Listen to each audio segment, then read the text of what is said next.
রাতের বেলা শোয়ার আগে পড়বেন 33 বার সুবহানাল্লাহ, 33 বার আলহামদুলিল্লাহ এবং 34 বার আল্লাহু আকবার। আল্লাহর পক্ষ থেকে আপনার শরীরে শক্তি আসবে। এটা যারা নিয়মিত আমল করে আল্লাহর পক্ষ থেকে তাদের শরীরে শক্তি আসে। হ্যাঁ, কারণ এইটা রাসূল সাল্লাল্লাহু আলাইহি ওয়াসাল্লাম কাকে শিখিয়ে দিয়েছেন? তার মেয়ে ফাতিমা রাদিয়াল্লাহু আনহাকে। ফাতিমা রাদিয়াল্লাহু আনহা এবং আলী রাদিয়াল্লাহু আনহু তারা দুজন গিয়েছেন আল্লাহ রাসূলের দরবারে, গিয়ে বলেছেন আমাদেরকে একজন দাসী বা দাস দিন, বাসার অনেক কাজ আমরা করতে পারি না, লাগে না কাজের মানুষ। নবী সাল্লাল্লাহু আলাইহি ওয়াসাল্লাম বলছেন যে আমি কি তোমাদেরকে এমন কিছু শিখিয়ে দিব যেটা তোমাদের এই দাস দাসের অভাব পূরণ করে দিবে, প্রয়োজন হবে না? তো অবশ্যই শিখিয়ে দিন। তখন নবীজি শিখালেন সাল্লাল্লাহু আলাইহি ওয়াসাল্লাম যে ঘুমানোর আগে 33 বার সুবহানাল্লাহ পড়বে, 33 বার আলহামদুলিল্লাহ এবং 34 বার আল্লাহু আকবার। তোমাদের দাস দাসীর প্রয়োজন হবে না ইনশাআল্লাহ। তোর ব্যাখ্যায় অনেক ওলামায়ে কেরাম বলেছেন যে এটা নিয়মিত আমল করতে থাকলে রোগ ব্যাধি কম হয়, শরীরে শক্তি আসে, এনার্জি বাড়ে, আপনি নিজের কাজ নিজেই করতে পারবেন ইনশাআল্লাহ আযজা ওয়া জাল। আসুন সামনে যাই। এরকম ঘুমানোর আরো বেশ কিছু আমল আছে, আমি অল্প কয়েকটা বললাম, এগুলোই করা শুরু করেন, আল্লাহ তৌফিক দান করুন। আর যদি পারেন ওযু করে ঘুমাতে পারলে আরো বেশি ভালো হয়।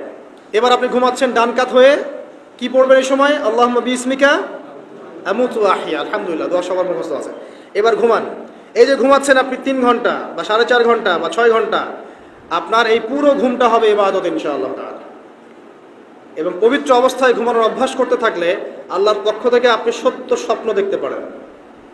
এখনকার সায়েন্স এগুলা বিশ্বাস করে না, আর এই সায়েন্সকে নিয়ে আমার কোনো মাথা ব্যথাও নাই, কারণ এই আজকে একটা কথা বলে কালকে একটা কথা বলে, ঠিক আছে? তো আল্লাহর পক্ষ থেকে আপনি সত্য স্বপ্ন দেখতে পারেন। ইউসুফ আলাইহিস সালাম জেলখানায় বন্দী, সূরা ইউসুফ পড়ে দেখেন। তখন কয়েদিদের মধ্যে 2 জন স্বপ্ন দেখেছে। একজন স্বপ্ন দেখছে তার মাথার উপরে রুটি, উপর থেকে পাখি এটা ঠোকরে কি করছে, খেয়ে নিয়ে চলে যাচ্ছে। আরেকজন স্বপ্ন দেখেছে যে সে শরাব পান করাচ্ছে একজনকে, আছে না সূরা ইউসুফে? তো ইউসুফ আলাইহিস সালাম বললেন যে যার মাথা থেকে পাখি ঠোকরায় খেয়ে নিচ্ছে খাবার, তাকে শুলদণ্ড দেওয়া হবে, আর যে শরাব পান করাচ্ছে সে অতি শীঘ্রই মুক্ত হয়ে যাবে, জেল থেকে ছাড়া পেয়ে যাবে। কয়েকদিন পর তাই হলো। এই যে স্বপ্ন যারা দেখেছে এরা কি মুসলিম? এই স্বপ্ন যারা দেখেছে এরা কিন্তু মুসলিম না। ইউসুফ আলাইহিস সালাম মুসলিম, তিনি আল্লাহর নবী, তিনি স্বপ্নের ব্যাখ্যা করছেন, কিন্তু এখানে একজন অমুসলিমের স্বপ্ন সত্য হয়েছে। একজন অমুসলিমকে আল্লাহ পাক স্বপ্ন দেখাতে পারেন, দলিল আছে কোরআনে। সত্য স্বপ্ন বলে একটা বিষয় আছে, যেটার জন্য অবশ্যই আল্লাহর পক্ষ থেকে নূর দরকার, স্বচ্ছ একটা মন দরকার, কলবুন সালিম দরকার, বেশি বেশি আমল দরকার, হ্যাঁ, আধ্যাত্মিকত্ব দরকার, আল্লাহর মারিফত দরকার। তারপরে ইনশাআল্লাহ সত্য স্বপ্নের প্রশ্ন আসবে। সারাদিন টিভি দেখে, গান শুনে, সিরিয়াল দেখে, গালিগালাজ করে, গীবত তহমত করে, খোঁচাখুচি করে, চুলাচুলি করে, এদের সাথে সত্য স্বপ্নের কি সম্পর্ক? এদেরকে তো শয়তান স্বপ্ন দেখাবে। কথা বুঝতে পারছেন না?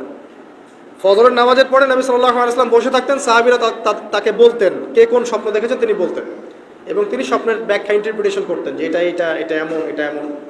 এমনকি এই যে আপনার উহুদের যুদ্ধের আগের রাতে অনেক সাহাবী স্বপ্ন দেখেছেন, এবং পরের দিন দেখবেন উহুদের দিনে অনেক সাহাবী শহীদ হয়েছে।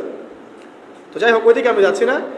তো এই যে ঘুমটা আপনি ঘুমাচ্ছেন, ইনশাআল্লাহ আপনার ঘুমটা কি হচ্ছে? ইবাদত হচ্ছে না? আলহামদুলিল্লাহ। আলেম যারা, তাদের ঘুমও ইবাদত। যারা এই যে মুসলিম, মুমিন, মুত্তাকি, আলেম, তাদের ঘুমগুলো কি ইবাদত।